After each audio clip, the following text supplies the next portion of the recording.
Hello friends, हम लोग 10th class की ज्योग्राफी SCERT बुक से पढ़ रहे थे और आज हम लोग 5th चैप्टर मतलब ऐसे तो हम लोग शुरू कर चुके हैं। इसका 5-6 वीडियो अपलोड हो चुका है और आज हम लोग बिहार उद्योग एवं परिवहन के बारे में पढ़ेंगे। यह जो पूरा चैप्टर है बिहार के बारे में मोस्टली बताया गया है, तो बिहार उद्योग एवं परिवहन के बारे में पढ़ेंगे। अधिकतर बड़े उद्योग छोटा नागपुर क्षेत्र में स्थित होने के कारण बिहार विभाजन के बाद वे झारखंड राज्य के अंग बन गए और बिहार के मानचित्र से बड़े उद्योग लगभग विलुप्त हो गए। लेकिन यहाँ औद्योगिक विकास की संभावनाओं की कमी नहीं है। औद्योगिक विकास के लिए सभी अनुकूल भौगोलिक परिस्थितियाँ यहाँ विद्यमान है, लिखना चाहता होगा यहाँ विद्यमान है। पर आधारित उद्योग के लिए कच्चा माल में पड़ोस के राज्य में उपलब्ध है और सभी खनन क्षेत्र सुगम रेल एवं सड़क मार्गों से जुड़े हुए हैं। कृषि एवं अन्य साधनों पर उद्योगों के लिए विविध प्रकार के प्राकृतिक संसाधन और सुविधाएं मौजूद हैं। 10वीं पंचवर्षीय योजना काल में औद्योगिक विकास 9.8% रहा, किंतु बिहार की औद्योगिक आय पूरे देश की औद्योगिक आय का मात्र 0.4% था। एक तथ्य यह भी है कि राज्य के समग्र औद्योगिक प्रक्षेत्र में अनुबंधित इकाइयों का बाहुल्य है, जिनकी आय इस परिप्रेक्ष्य की कुल आय से आधी है। तो देखिए 10वीं पंचवर्षीय योजना के काल में पूरा जो औद्योगिक विकास हुआ था वह 9.8% हुआ था, लेकिन अगर हम बिहार की बात करें तो औद्योगिक आय मात्र 0.4% था। ठीक है। एक तथ्य यह भी है कि राज्य के समग्र औद्योगिक प्रक्षेत्र में अनुबंध इकाइयों का बाहुल्य है, जिनकी आय इस प्रक्षेत्र की कुल आय की आधी, तो अनुबंध इकाइयाँ ज़्यादा है। ठीक है। अब देखिए यहाँ पर बॉक्स में क्या लिखा हुआ है। संयुक्त राज्य अमेरिका के न्यू इंग्लैंड राज्य के पास औद्योगिक विकास के लिए अनुकूल भौगोलिक परिस्थितियां नहीं थी। इसके बावजूद इस राज्य ने परिश्रम के बल पर और पड़ोसी राज्यों से कच्चा माल प्राप्त कर औद्योगिक विकास का अच्छा उदाहरण प्रस्तुत किया है। भारत में भिलाई में स्थित लौह इस्पात उद्योग के लिए कच्चा माल विशेष रूप से कोयला पड़ोस के राज्य से प्राप्त किया जाता है। यानी कि अगर आपके पास कच्चा माल नहीं है तो आप पड़ोस के राज्य से मंगवा के और औद्योगिक विकास कर सकते हैं, जैसे भिलाई में भी किया गया है और संयुक्त राज्य अमेरिका के न्यू इंग्लैंड राज्य में भी ऐसा ही हुआ है। बिहार सरकार के सर्वेक्षण रिपोर्ट 2007-8 के अनुसार बिहार में बड़ी एवं मंझौली औद्योगिक इकाइयाँ कुल संख्या 262 है, जो राज्य के सीमित क्षेत्रों में केंद्रित है। बड़ी एवं मंझौली इकाइयों का सर्वाधिक केंद्रीकरण पटना प्रमंडल में है, जबकि तिरहुत प्रमंडल में 21.6% और मगध प्रमंडल में 9.7% है। तो देखिए सबसे बड़ी एवं मंझौली इकाइयाँ सर्वाधिक केंद्रीकरण जो है पटना में है, उसके बाद तिरहुत में है, फिर मगध में है। तो डेटा आपको नहीं याद रखना है, लेकिन एरिया याद रखिएगा। सबसे ज़्यादा जो उद्योग है तो वह कहाँ पर लगा हुआ है? पटना में है, फिर तिरहुत, फिर मगध में। पटना, तिरहुत, मगध। बिहार में लघु, अति लघु एवं अत्यंत लघु उद्योग का अधिक विस्तार है। यह रोजगार सृजन में एक अहम भूमिका अदा करती है। वर्ष 2007-8 में इसके द्वारा 5.5 लाख मानव दिवस का रोजगार सृजित किया गया। यह भी अनुमान किया जाता है कि बिहार में 1500 लघु उद्योग और 58,000 अति लघु अत्यंत लघु औद्योगिक इकाइयाँ और 68,000 शिल्प उद्योग इकाइयाँ मौजूद है। तीसरे अखिल भारतीय लघु उद्योग गणना में बिहार में केवल 72.6 हजार अस्थायी रूप से निलंबित लघु इकाइयाँ हैं, जिनमें से 52.1 हजार इकाइयाँ कार्यशील है। लघु अति लघु इकाइयाँ एवं शिल्प उद्योग इकाइयाँ पूरे राज्य में फैली हुई है। तो आपको याद रखना है कि ज़्यादातर जो उद्योग है वह लघु, अति लघु और शिल्प उद्योग पूरे राज्य में फैला हुआ है। ये सब डेटा बिल्कुल भी याद रखने की ज़रूरत नहीं, क्योंकि इतना ना तो याद रखा जाता है और ना ही इस तरह का पुराना डेटा पूछा जाता है। क्या आप जानते हैं भारत की पहली चीनी मिल डच कंपनी द्वारा 1840 मोबितिया में स्थापित किया गया। तो याद रखिएगा, यह चीज़ याद रखने की ज़रूरत है कि पहली चीनी मिल जो है वह डच कंपनी द्वारा 1840 मोबितिया में स्थापित किया गया। बिहार में 10 टन गन्ना से 1 टन चीनी प्राप्त होता है, तो यानी 10 टन गन्ना से 1 टन चीनी प्राप्त होता है। 1960 के पूर्व यहाँ पूरे भारत की लगभग 1/3 चीनी बिहार से प्राप्त होती थी। तो 1960 से पहले जो था देश का 1/3 चीनी जो है बिहार से ही प्राप्त होता था। तो याद रखना, ये बिहार का जो चीनी वाला फैक्ट है ये पूरा आपको याद रखना, ठीक है। कि चीनी का मिल जो सबसे पहले डचीज ने लगाया था 1840 में मोबितिया में, और बिहार का 10 टन गन्ना से 1 टन चीनी प्राप्त होता है। 1960 से पहले जो चीनी का उत्पादन होता था वह इतना ज़्यादा होता था कि पूरे भारत का 1/3 चीनी का लगभग बिहार से ही प्राप्त हो जाता था, ठीक है। तो अब यह हम लोग इसके बारे में देख लिए, और उद्योगों के बारे में देखिए कि पटना है, तिरहुत है और मगध। तो मेन रूप से यही आपको याद रखना है, ठीक है। संयुक्त राज्य में न्यू इंग्लैंड और भिलाई इस्पात जो है बाहर से कच्चा माल मंगवा के और उसके बाद औद्योगिक विकास किया जा रहा है, ठीक है। तो यह सब आप याद रखिएगा। उसके बाद हम लोग कृषि आधारित उद्योग पे आते हैं। चीनी उद्योग, शुगर इंडस्ट्री। बिहार के उद्योगों में चीनी उद्योग एक महत्वपूर्ण स्थान रखता है। वस्तुतः इसके साथ कई अन्य सहायक उद्योग भी विकास होता है। 20वीं सदी के मध्य तक बिहार में चीनी उद्योग के क्षेत्र में बिहार का स्थान महत्वपूर्ण था। तो 20वीं सदी के मध्य तक, जैसा कि यहाँ बताया भी गया है पॉइंट्स में, ग्रीन बॉक्स में, कि 1960 तक यहाँ मतलब 1/3 चीनी भारत का बिहार से ही पूरा हो जाता था। तो वही बता रहा है कि 20वीं सदी के मध्य तक भारत में चीनी उद्योग के क्षेत्र में बिहार का स्थान महत्वपूर्ण था, किंतु 1960 के बाद इस उद्योग में ह्रास होने लगा, किंतु अब यह 7वें स्थान पर है। तो ह्रास तो हुआ है लेकिन अभी 7वें स्थान पर, जबकि इस उद्योग के लिए सभी अनुकूल भौगोलिक परिस्थितियाँ परिस्थितियाँ विद्यमान है लिखना चाहता है। जहाँ पर भी विद्यमान है वहाँ वर्तमान लिख दिया। तो देखिएगा, अतः हाल के कुछ वर्षों में इसमें सुधार होने लगा है, जो कि तालिका 1.1 से स्पष्ट किया जाता है। तो यह तालिका जो है इसमें लिखा हुआ तो बहुत कुछ है लेकिन इतना इम्पोर्टेंट नहीं है। तो आपको बस इतना याद रखना है कि 20वीं सदी के मध्य तक बहुत बढ़िया चल रहा था। 1960 के बाद ह्रास होने लगा और चीनी उद्योग एक महत्वपूर्ण उद्योग है, ठीक है। उसके बाद आते हैं ये जो तालिका दिया हुआ है इसको इतना याद करने की ज़रूरत नहीं, क्योंकि इसमें सारा पुराना डेटा है। पूर्व में यहाँ चीनी की मिलों की संख्या 29 थी, लेकिन 2006-07 में इसकी संख्या घटकर 9 रह गई, ठीक है। पहले 29 थी और 2007-08 में देखिए तो 9 रह गई, तो मतलब 20 उद्योग पता नहीं कहाँ गया। वर्तमान में चीनी का कुल उत्पादन 4.52 लाख मीट्रिक टन हो रहा है। बिहार में चीनी की अधिकतर मिलें उत्तर पश्चिम क्षेत्र में विकसित है। तो अब याद रखिएगा कि चीनी की ज़्यादातर मिलें जो है वो उत्तर पश्चिम क्षेत्र में है, क्योंकि गन्ने का जो उत्पादन है वो भी उत्तर पश्चिम क्षेत्र में ही उगाया जाता है, दियारा क्षेत्र में, ठीक है।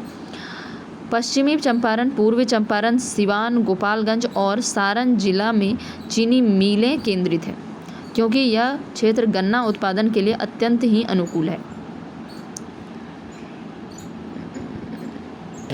पश्चिमी चंपारण, पूर्वी चंपारण, सिवान, गोपालगंज और सारण जिला चीनी मिलें केंद्रित है, क्योंकि यहाँ इस क्षेत्र में गन्ने का उत्पादन अत्यंत ही अनुकूल है। तो जहाँ पर गन्ने का उत्पादन ज़्यादा होगा वहीं पर चीनी मिल भी लगेगा। तो पश्चिमी चंपारण, पूर्वी चंपारण, सिवान, गोपालगंज और सारण जिला के लिए चीनी केंद्रित है। यह सब जिला जो उत्तर पश्चिमी क्षेत्र में है और यहीं पर गन्ना भी उत्पादन होता है और मिल भी लगा हुआ है। बिहार में कुछ चीनी मिलें दरभंगा जिले के सकरी, लोहार, हसनपुर, मुजफ्फरपुर जिले के मोतीपुर में है। तो यह सब कुछ इलाका है कि चीनी की कुछ मिलें दरभंगा जिले के सिकरी, लोहार, हसनपुर और मुजफ्फरपुर जिला का मोतीपुर में है। यह राज्य के दक्षिण भाग में भी चीनी के कुछ कारखाने हैं, जैसे विक्रमगंज, बिहटा और गुरारू, ठीक है। तो देखिए, पहले तो उत्तर पश्चिमी क्षेत्र में सबसे ज़्यादा है ही पूर्वी चंपारण, पश्चिमी चंपारण, सिवान, गोपालगंज, सारण जिला। लेकिन उसके अलावे दरभंगा जिले में अगर आप देखिए तो सिकरी, लोहार, हसनपुर और मुजफ्फरपुर जिला में मोतीपुर, ठीक है। दक्षिण बिहार की बात करें तो विक्रमगंज, बिहटा और गुरारू में दक्षिण के क्षेत्र में भी चीनी मिलें हैं। राज्य में चीनी उत्पादन के प्रोत्साहन के लिए 11वीं योजना अवधि के दौरान विशेष बल दिया गया है। 11वीं योजना अवधि के दौरान विशेष बल दिया गया है और ईख उत्पादकता एवं क्षेत्रफल बढ़ाने पर अधिक जोर दिया गया। बिहार राज्य चीनी निगम के बंद पड़े 15 चीनी मिलों एवं 2 निर्माणाधीन इकाई को पुनः जीवित करने की योजना है। राज्य सरकार द्वारा यह भी निर्णय लिया गया है कि 11 चीनी मिलों का परिचालन की जिम्मेदारी रिलायंस हिंदुस्तान पेट्रोलियम और बहुराष्ट्रीय कंपनियों को दे दी जाएगी। तो यहाँ पर जो पहले 29 था, उसके बाद 9 हो गया था, तो उसके बाद बिहार राज्य चीनी निगम ने यह जितने भी बंद पड़े थे उसमें से 15 चीनी मिलों को उसने 15 चीनी मिलों को फिर से बंद पड़े चीनी मिलों को और 2 निर्माणाधीन इकाई को पुनर्जीवित करने का योजना बनाई। यानी कि 2 जो पहले से बंद पड़े थे उसको फिर से पुनर्जीवित करना और 2 निर्माणाधीन है यानी कि निर्माण में भी है। राज्य सरकार ने यह भी निर्णय लिया है कि 11 चीनी मिल जो ऐसा होगा जिसकी जिम्मेदारी रिलायंस हिंदुस्तान पेट्रोलियम और बहुराष्ट्रीय कंपनियों को दे दिया जाएगा। चीनी मिलों से सह उत्पादन के रूप में विद्युत, कागज, छोवा एवं इथेनॉल निर्माण भी होता है। वर्तमान में इसके सह उत्पादन पर भी काफ़ी बल दिया जा रहा है और कई नई योजनाओं को दिया जा रहा है। ठीक है, तो चीनी मिलों के साथ साथ सह उत्पादन भी याद रखिएगा कि क्या क्या है, विद्युत है, कागज है, छोवा है और इथेनॉल निर्माण है। इथेनॉल निर्माण के बारे में तो हम लोग बहुत पढ़े हैं, करंट अफेयर्स में सुनते रहते हैं। विद्युत, कागज, छोवा और इथेनॉल निर्माण, तो ये चारों चीज़ याद रखिएगा। हो सकता है आपसे पूछ ले कि चीनी मिलों के सह उत्पादन के रूप में क्या क्या है, तो विद्युत, कागज, छोवा और इथेनॉल निर्माण। ठीक है, तो अभी हम लोग जो पढ़े एक बार रिवाइज कर लेते हैं। सबसे पहले देखिए 10वीं पंचवर्षीय योजना काल में 9.8% से विकास हुआ था, लेकिन बिहार की बात करें तो 0.4% ही हुआ था। ठीक है, और उसके बाद हम बात करें तो यहाँ पर संयुक्त राज्य अमेरिका के न्यू इंग्लैंड और भारत का भिलाई जो है इसमें भिलाई जो लौह इस्पात कारखाना है उसमें कच्चे माल नहीं है, लेकिन वो पड़ोसी देश से मंगवाया जाता है। ठीक है, बिहार में सबसे ज़्यादा लघु, अति लघु और अत्यंत लघु उद्योग और शिल्प उद्योग बहुत ज़्यादा है। भारत में चीनी की अगर हम बात करें, डच ने सबसे पहले चीनी कंपनी 1840 में मोबितिया में स्थापित किया था। बिहार में 10 टन गन्ना से 1 टन चीनी प्राप्त होता है। 1960 तक यहाँ इतना चीनी प्राप्त होता था कि 1/3 भारत का यही पूर्ति कर देता था। ठीक है, उसके बाद हम यहाँ पर देखें तो बिहार में चीनी का अधिकतर मिल जो उत्तर पश्चिमी क्षेत्र में है, यानी कि पूर्वी चंपारण, पश्चिमी चंपारण, सिवान, गोपालगंज, सारण, ये सब इलाका में। लेकिन इसके अलावा दरभंगा के सिकरी, लोहार, हसनपुर, मुजफ्फरपुर के मोतीपुर और दक्षिण भाग में विक्रमगंज, बिहटा और गुरारू में भी चीनी मिलें हैं। उसके बाद चीनी मिल के बारे में और क्या बताया गया है कि बहुत सारा चीनी मिल जो था, पहले 29 था, फिर 9 हो गया। ठीक है, बदल कर मतलब बहुत सारा बंद हो गया। तो जो बंद हो गया उनमें से बिहार राज्य चीनी निगम ने बंद पड़े 15 को और 2 निर्माणाधीन है उसको पुनर्जीवित करने का योजना बनाया है। और साथ ही कहा है कि 11 चीनी मिलें जो है बहुराष्ट्रीय कंपनी यानी कि रिलायंस हिंदुस्तान पेट्रोलियम इस तरह को दे दिया जाएगा। उसके बाद चीनी निर्माण के सह उत्पादक क्या होता है, विद्युत, कागज, छोवा और इथेनॉल। ठीक है, और तो इसमें कुछ इंपॉर्टेंट नहीं है। चलिए जूट उद्योग के बारे में देखते हैं।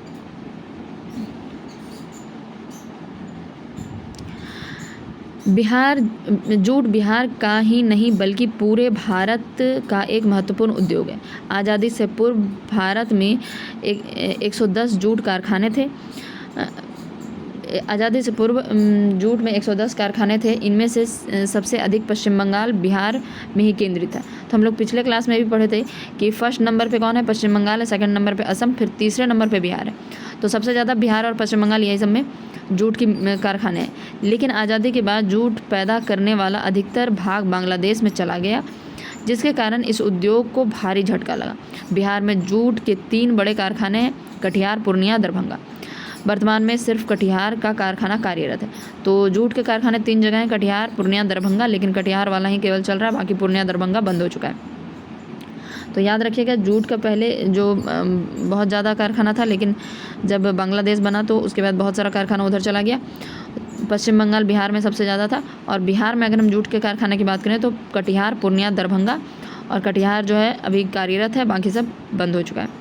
तंबाकू उद्योग के बारे में देखते हैं। तंबाकू उत्पादन में बिहार का स्थान देश में घटा है, ठीक है। तंबाकू पर अधिक आधारित बीड़ी तथा सिगरेट के कारखानों की जगहों पर स्थापित है। मुंगेर में इम्पीरियल टोबैको दिलावरपुर में स्थापित है। तो ठीक है, मुंगेर में जो इम्पीरियल टोबैको दिलावरपुर में स्थित है। बीड़ी उद्योग के लिए तेंदू के पत्ते यहाँ झारखंड के पठारी क्षेत्र से प्राप्त किए जाते थे। यहाँ बीड़ी के 250 से अधिक कारखाने मुंगेर, गया, पटना, झाझा, लखीसराय, जमुई, बिहार शरीफ, आरा, बक्सर, महनार, दिल, सिंहराय, शाहपुर आदि में स्थित है। तो यहाँ बीड़ी के 250 से अधिक कारखाने मुंगेर और ये सब इलाका में पड़ा हुआ है, ठीक है। ये इतना याद रखने की ज़रूरत नहीं है, बस इतना याद रखिए कि तंबाकू आधारित बीड़ी तथा सिगरेट के कारखाने कई जगह पर स्थापित है। मुंगेर में इम्पीरियल टोबैको दिलावरपुर में स्थापित है। तो मुंगेर वाला याद रख लीजिए, मुंगेर में इम्पीरियल टोबैको दिलावरपुर में स्थापित है। और तेंदू पत्ता जो है झारखंड के पठारी क्षेत्र से प्राप्त किया जाता था, ठीक है। तेंदू पत्ता झारखंड के पठारी क्षेत्र से प्राप्त किया जाता है। और मुंगेर का इम्पीरियल टोबैको दिलावरपुर में स्थापित है। उसके बाद चावल, दाल, आटा मिलें देखते हैं।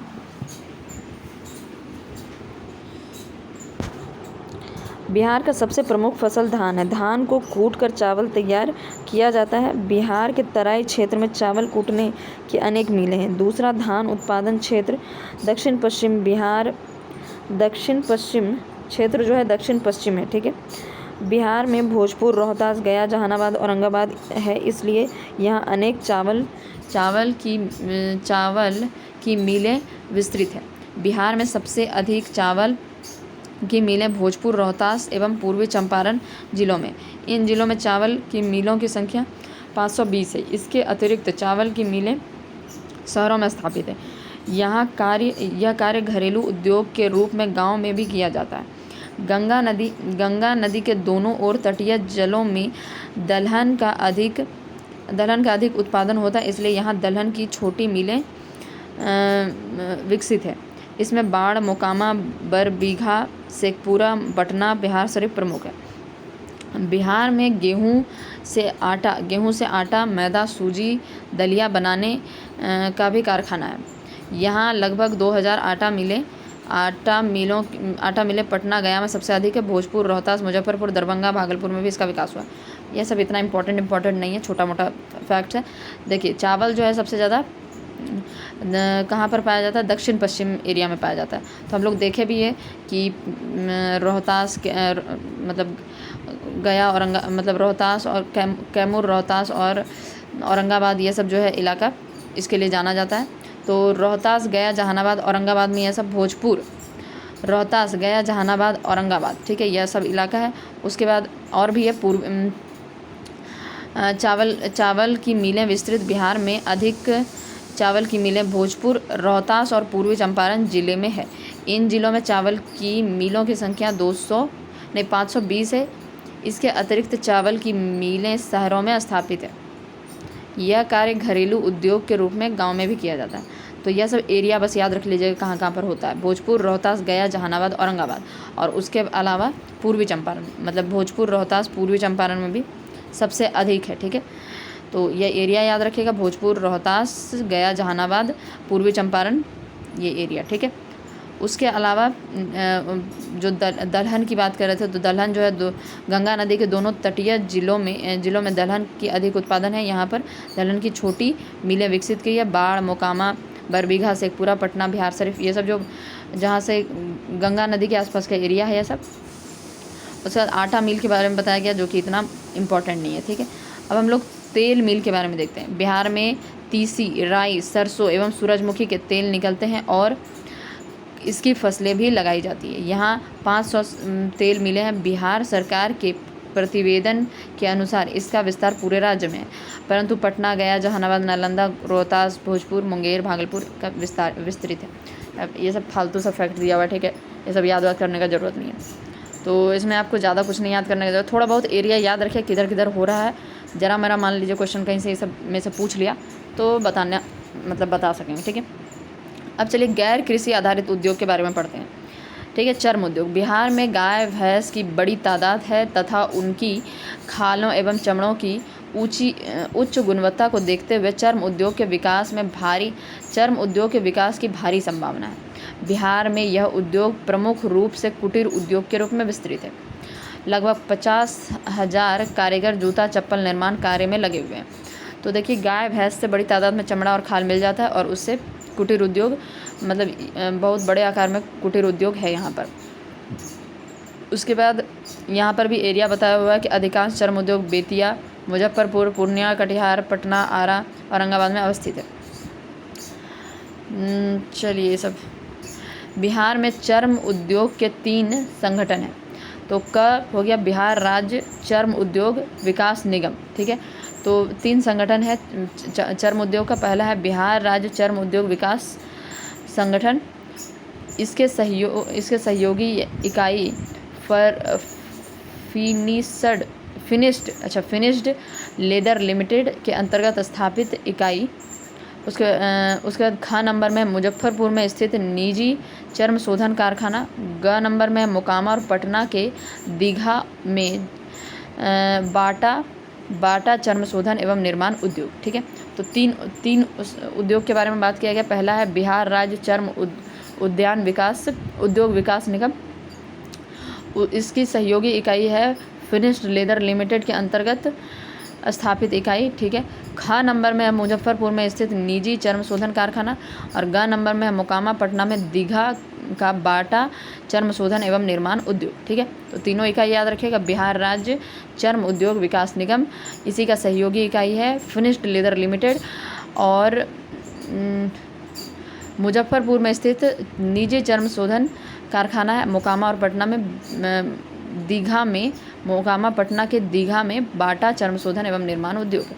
1970 के दशक में बिहार राज्य चर्म उद्योग विकास निगम के अंतर्गत राज्य के 7 चर्म शोधन कारखानों की स्थापना हुई थी, लेकिन वित्तीय अवरोधों के कारण अधिकतर शाखाएं बंद पड़ी। मुजफ्फरपुर जिला के बेला में स्थापित 9 में से 7 इकाइयाँ भी चालू है। यहाँ से सभी उत्पादों को तमिलनाडु और मध्य प्रदेश में स्थित की इकाइयों में चमड़ा के सामान बनाने के लिए पहुँचाया जाता है। तो तीनों निगम याद रख लीजिए। पहले तो बिहार राज्य चर्म उद्योग विकास निगम, दूसरा है इसी के अंतर्गत है फिनिश्ड लेदर लिमिटेड, दूसरा है मुजफ्फरपुर में निजी चर्म शोधन कारखाना, मोकामा पटना में दीघा में बाटा चर्म शोधन एवं निर्माण उद्योग। 1970 के दशक में बिहार राज्य चर्म उद्योग विकास निगम के अंतर्गत 7 चर्म शोधन कारखाने थे, लेकिन उनमें से जो अधिकतर है वह मतलब उसकी शाखाएं बंद पड़ गया। ठीक है, लेकिन मुजफ्फरपुर जिला के बेला में स्थापित 9 में से 7 इकाइयाँ अभी चालू है और यहाँ से जो सारा उत्पाद है वह तमिलनाडु मध्य प्रदेश में भेज दिया जाता है। ठीक है, आगे देखते हैं। बिहार राज्य चर्म शोधन विकास निगम के अधीन 5 इकाइयाँ हैं जो जूते और सुरक्षा जूते का निर्माण करती है। बिहार राज्य के चर्म शोधन विकास निगम के अंतर्गत 5 इकाइयाँ हैं जो कि सुरक्षा जूते का निर्माण करते हैं और सुरक्षा जूतों का निर्माण करते हैं। ठीक है, फैंसी जूते चप्पल का निर्माण बाटा की इकाइयों द्वारा इकाइयों द्वारा होता है। तो बाटा इकाइयों द्वारा क्या होता है, फैंसी जूतों का निर्माण होता है। शिल्प उद्योग कुटीर उद्योग वाले असंगठित प्रक्षेत्रों में मोटे तौर पर 10 इकाइयाँ कार्यरत है जो मुजफ्फरपुर, बेतिया, दानापुर तथा पटना में उपनगरीय क्षेत्र में अवस्थित है। तो उसके बाद देखते हैं बाटा की 2 बड़ी इकाइयाँ, दानापुर जो कि अब बाटागंज के नाम से प्रसिद्ध है, मोकामा जहाँ क्रमशः जूते एवं चप्पल निर्माण का कार्य तथा ट्रेनिंग का कार्य होता है। तो देखिए जूता निर्माण वाला हम लोग फिर से पढ़ेंगे। ठीक है, लेकिन अभी हम लोग जो चीज़ पढ़ चुके हैं उसको रिवाइज कर लेते हैं और अब हम लोग नेक्स्ट पार्ट में मिलेंगे। पहले हम लोग देखते हैं कि 10वें पंचवर्षीय योजना में 9.8% का वृद्धि हुआ था, लेकिन बिहार में 0.4% था। संयुक्त राज्य अमेरिका के न्यू इंग्लैंड और भारत में भिलाई स्थापित लौह इस्पात कारखाना जो है उसके पास कच्चा माल नहीं है, वो बाहर से मंगवाता है। ठीक है। बिहार में लघु, अति लघु, अत्यंत लघु एवं का अधिकतर विस्तार है। यह रोजगार सृजन में अहम भूमिका निभाता है। ठीक है। उसके बाद चीनी में याद रखे थे, भारत में पहली चीनी मिल डच कंपनी द्वारा लगाया गया था 1840 में मोबितिया में। उसके बाद बिहार में 10 टन गन्ना से 1 टन चीनी प्राप्त होता है। 1960 के पूर्व यहाँ पूरे भारत की लगभग 1/3 चीनी बिहार से प्राप्त होती। ठीक है। उसके बाद अगर हम देखें तो यहाँ पर पहले चीनी का मिल जो था 29 था, लेकिन अब 9 रह गया है। और चीनी का ज़्यादातर मिल जो उत्तर पश्चिमी क्षेत्र यानी कि पूर्वी चंपारण, पश्चिमी चंपारण, सिवान, गोपालगंज, सारण इलाके में है। उसके बाद दरभंगा जिले के सिकरी, लोहार, हसनपुर में है। मुजफ्फरपुर का मोतीपुर में है। दक्षिण भाग में देखें तो विक्रमगंज, बिहटा और गुरारू में है। ठीक है। उसके बाद चीनी उत्पादन में देखिए 15 बिहार राज्य चीनी निगम जो है 15 चीनी मिलों को फिर से और 2 निर्माणाधीन है, उन मिलों को फिर से जीवित करने का कार्य कर रहा है। और 11 चीनी मिलों को बहुराष्ट्रीय कंपनियां रिलायंस, हिंदुस्तान पेट्रोलियम को देने का बात है। ठीक है। ठीक है। चीनी मिलों के सह उत्पादन में विद्युत, कागज, छोवा, इथेनॉल निर्माण भी होता है। उसका जूट उद्योग में हम लोग देखे थे कि बिहार में बहुत ज़्यादा जूट का कारखाना था, 110 जूट का कारखाना था, लेकिन जब बांग्लादेश बना तो उसमें बहुत सारा चला गया और पश्चिम बंगाल और बिहार में ही केंद्रित था ये सब। अगर हम जूट कारखाने की बिहार में बात करें तो कटिहार, पूर्णिया, दरभंगा है, लेकिन उसमें से केवल कटिहार वाला ही अभी कार्यरत है। तंबाकू उद्योग की बात करें तो तंबाकू उद्योग में अगर हम देखें तो इसमें जो पहले तो बहुत ज़्यादा होता था। मुंगेर में इम्पीरियल टोबैको दिलावरपुर में स्थापित है। और बीड़ी के लिए जो तेंदुपत्ता होता है झारखंड के पठारी क्षेत्र से आता है। चावल, दाल, आटा मिल की बातें करें तो यह ज़्यादातर मिल जो है भोजपुर, रोहतास, जहानाबाद, औरंगाबाद में है और कुछ पूर्वी चंपारण में है। ठीक है। इसके बाद दाल की बात करें तो जो भी गंगा के तटीय राज्य हैं उसमें सबसे ज़्यादा इसका उत्पादन होता है। बाढ़, मोकामा, बरबीघा, शेखपुरा, पटना, बिहार शरीफ में। ठीक है। और तेल मिल जो है यह इसमें तीसी, राई, सरसों, सूरजमुखी ये सबसे तेल निकलता है। चर्म उद्योग के बारे में जो हम लोग पढ़े तो चर्म उद्योग वाला हम लोग कल रिवाइज कर लेंगे, मतलब कि जो नेक्स्ट पार्ट होगा उसमें रिवीजन कर लेंगे और यहीं से चर्म उद्योग से ही नेक्स्ट पार्ट में भी पढ़ना शुरू करेंगे। ठीक है। Thank you.